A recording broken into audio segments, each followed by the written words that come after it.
नमस्कार दोस्तों, स्वागत है आपका हमारे YouTube चैनल पर। दोस्तों, अगर आप हमारे YouTube चैनल पर नए मेहमान दर्शक बनकर आए हैं तो हमारे YouTube चैनल को सब्सक्राइब कीजिए, बेल आइकन को प्रेस कीजिए ताकि आने वाली वीडियो का नोटिफिकेशन सबसे पहले आपको मिले और आप इस तरह की वीडियो का भरपूर फायदा हमारे चैनल पर प्रतिदिन उठा सकें।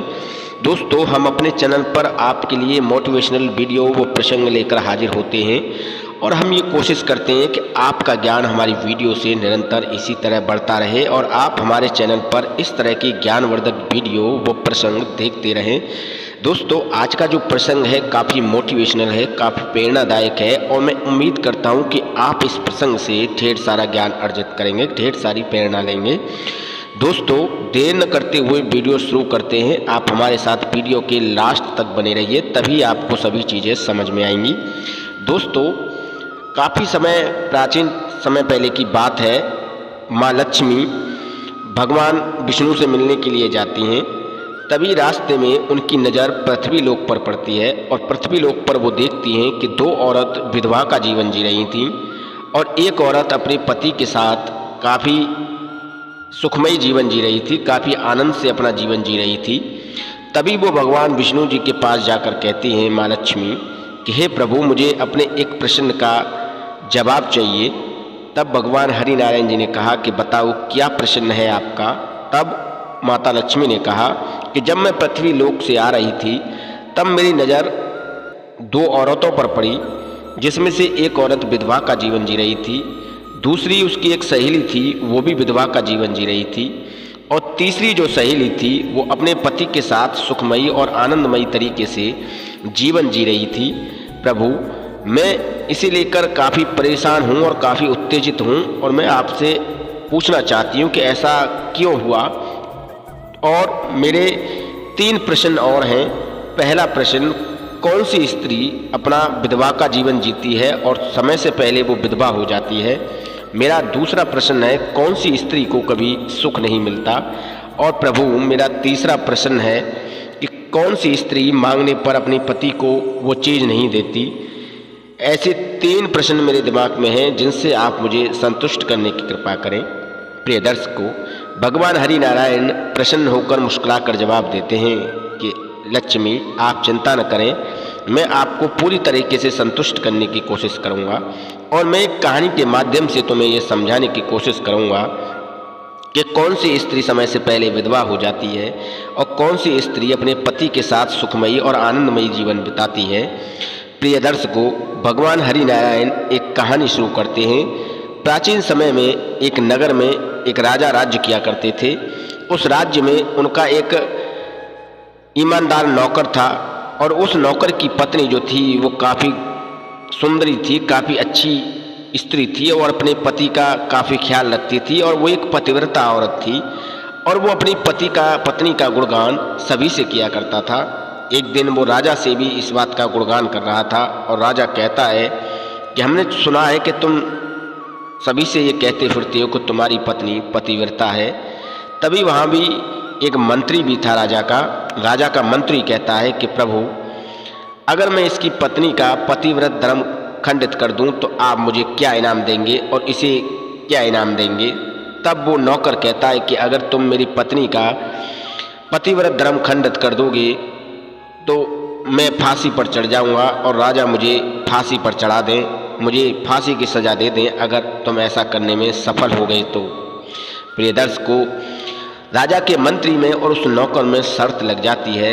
अब राजा का मंत्री नगर में जाता है और नगर में जाते जाते एक शहर में पहुंच जाता है जहां पर एक दूती रहती थी और दूती हमेशा किसी न किसी से भिड़ने का कार्य करती थी। और राजा जो है उस दूती को अपनी समस्त कहानी सुनाता है और कहता है कि तुम्हारे शहर में मेरे नौकर की एक पत्नी रहती है जो काफ़ी पतिव्रता है और किसी तरीके से तुम मेरा उससे संपर्क करवा दो। तब वो दूती कहती है कि नहीं मंत्री जी, ये मुझसे नहीं हो सकेगा। उस नौकर की जो पत्नी है वो काफ़ी पतिव्रता है, वो तुम्हारी तरफ थूकेगी भी नहीं। मंत्री कहता है कि देखो, मेरी शर्त लगी है, तुम्हें जितना धन चाहिए मैं उतना धन दे सकता हूँ।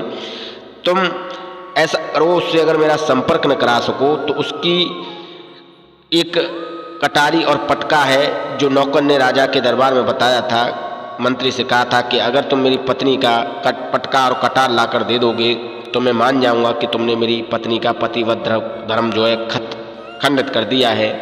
वही बात वो द्वितीय से भी कहता है और द्वितीय से कहता है कि उसकी पत्नी के जांघ पर, उसके गुप्तांग पर एक तिल है, वो तुम मुझे बता दो तो मैं तुम्हें मुँह मांगा इनाम दे दूंगा।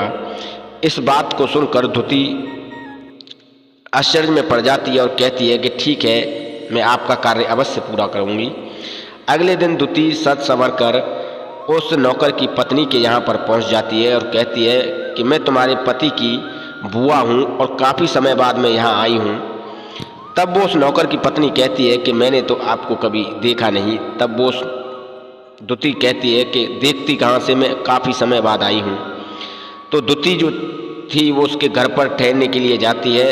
अब वो उस नौकर, राजा के नौकर की पत्नी उस द्वितीय के खाने पीने का इंतजाम करती है। अगले दिन जब वो नहाने के लिए जाती है तो वो उसकी कमर रगड़ने लगती है। तो द्वितीय से वो नौकर की पत्नी कहती है कि बुआ जी ये आप क्या कर रही हैं। तब वो कहती है कि मैं तुम्हारी बुआ हूँ और तुम मेरी बेटी जैसी हो। तो मौका मिल जाता है और द्वितीय जो है उसे नहलाते नहलाते उसकी आंखों पर पानी मार देती है, जिससे उसके गुप्तांग का तिल उसे दिख जाता है प्रिय दर्शक को। इसके बाद कुछ समय बाद यानी घंटे 2 घंटे बाद उस नौकर की पत्नी भोजन बनाने के लिए जाती है रसोई में। तभी वो द्वितीय उसका पटका और कटार चुरा लेती है और द्वितीय का काम हो गया था। अब द्वितीय अपने घर लौटाती है और उस मंत्री को बुलाकर उस राजा के नौकर की पटका और कटार उसे दे देती है। प्रिय दर्शक को मंत्री खुश हो जाता है।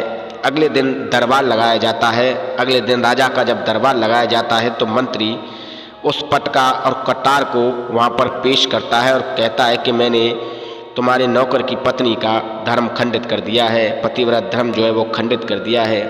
राजा नौकर को बुलाता है और पटका और कटार को पहचानने की बात कहता है। तो नौकर समझ जाता है कि ये पटका और कटार मेरा ही है। तो उसे यकीन हो जाता है कि आज मेरी पत्नी ने अपना पतिव्रत धर्म जो है खंडित करवा लिया है। राजा उसे कैद में डलवा देते हैं और 15 दिन बाद उसे फांसी का हुक्म सुना दिया जाता है कि 15 दिन बाद इसे फांसी दे दी जाएगी। 15 दिन होने से पहले राजा के दरबार में उस नौकर को पेश किया जाता है। तो राजा कहते हैं कि आप अपनी अंतिम इच्छा बताओ। तब वो नौकर कहता है कि मैं अपनी पत्नी से मिलना चाहता हूँ। तब वो नौकर अपनी पत्नी से मिलने के लिए जाता है क्योंकि राजा का आदेश था और वह अपनी पत्नी को समस्त वेदांत बताता है। तो कहता है कि तुमने अपना पतिव्रत धर्म खंडित करवा लिया और अब मुझे फांसी पर चढ़ने से कोई नहीं रोक सकता। मैंने शर्त लगाई थी और 15 दिन बाद मुझे फांसी दे दी जाएगी।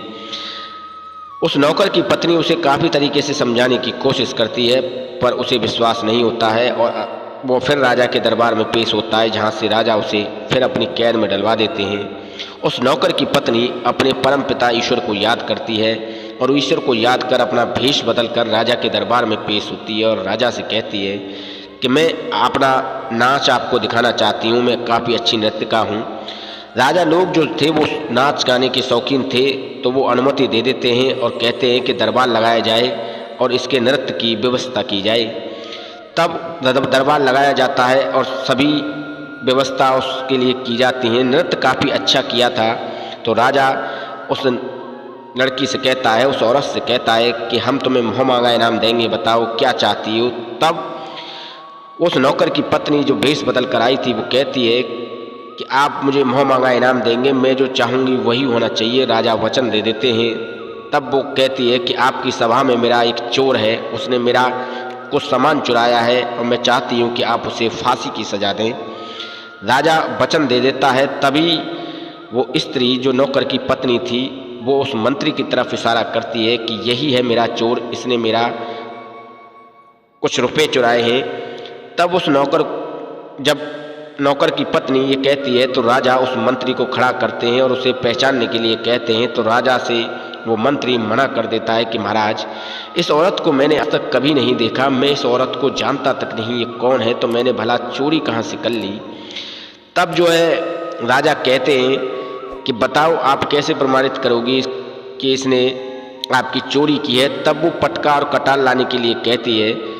तो वो मंत्री कहता है कि महाराज, ये पटका और कटार मैंने इसके यहाँ से नहीं चुराई, ये मेरे कहने पर दुतीने ला कर दिए हैं। मैंने तो इस औरत को आज तक कभी देखा ही नहीं। राजा इस बात को सुनकर क्रोधित हो जाते हैं और राजा जो है अपना अंतिम फैसला सुनाने लगते हैं।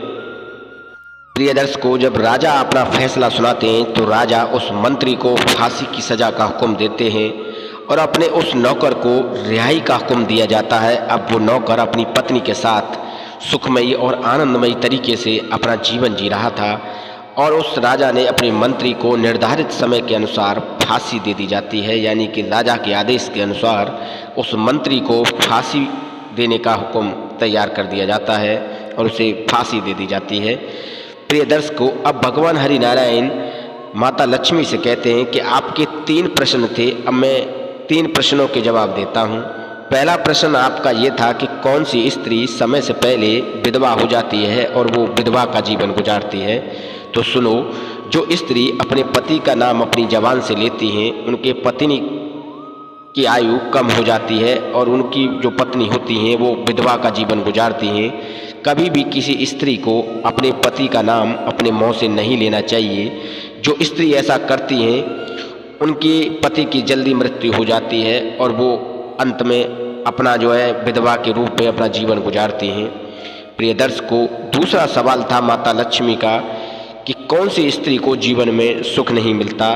तो भगवान श्री हरिनारायण कहते हैं कि जो औरत अपने पति को बिना बताए किसी भजन कीर्तन में जाती हैं या किसी तीर्थ यात्रा में जाती हैं या किसी शादी समारोह में जाती हैं, ऐसी स्त्री को जीवन में कभी सुख नहीं मिलता और वो अपने पति के प्यार से वंचित रह जाती हैं, अपने पति के सुख से वंचित रह जाती हैं। ऐसी स्त्री को जीवन में कभी भी और कहीं भी सुख नहीं मिलता है, उन्हें कभी सुख की प्राप्ति नहीं होती है। अंत में तीसरा प्रश्न था माता लक्ष्मी का कि कौन सी औरत कोई एक चीज़ अपने पति को मांगने से भी नहीं देती हैं। तो भगवान हरि नारायण कहते हैं कि कोई भी औरत अपने पति को गाली नहीं देती है। अगर उनका पति इसके लिए कहे तब भी वो अपनी जबान से अपने पति के लिए गाली नहीं निकालती हैं। ये 3 प्रश्न भगवान हरि नारायण जी ने माता लक्ष्मी के पूरे किए। अब माता लक्ष्मी भगवान हरि नारायण से कहती हैं कि मैं आपके तीनों प्रश्न के जवाब से काफ़ी संतुष्ट हूँ और वो अपने स्थान के लिए रवाना हो जाती हैं। प्रिय दर्शकों, इस कहानी के माध्यम से हमने आपको यही बताने और समझाने की कोशिश की है कि हमेशा अच्छे कार्य करें जिनसे कि आपका जीवन सुखमयी और आनंदमयी तरीके से व्यतीत हो। हम उम्मीद करते हैं वीडियो अच्छा लगा होगा। नमस्कार।